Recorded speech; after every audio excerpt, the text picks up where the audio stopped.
வணக்கம். கதிர்குரல் செய்திகளுக்காக லலிதா ரவி. திட்டக்குடி அரசு ஆண்கள் மேல்நிலைப் பள்ளியில் அதிகாலையில் எதிர்பாராத விதமாக ஏற்பட்ட தீ விபத்தில் பாடப்புத்தகங்கள் தீயில் எரிந்து சாம்பலான சம்பவம் அதிர்ச்சியை ஏற்படுத்தியிருக்கிறது.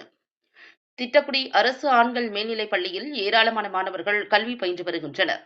இந்நிலையில் இன்று காலை திடீரென 7:30 மணி அளவில் பள்ளியின் ஒரு வகுப்பறையில் வைக்கப்பட்டிருந்த பாடப்புத்தகங்கள் தீப்பற்றி எரிந்தன. இதுகுறித்து உடனடியாக திட்டக்குடி தீயணைப்பு நிலையத்திற்கு தகவல் தெரிவிக்கப்பட்டது. தகவலின் பேரில் திட்டக்குடி தீயணைப்பு துறையினர் சம்பவ இடத்திற்கு விரைந்து சென்று எரிந்து கொண்டிருந்த தீயை போராடி அணைத்தனர்.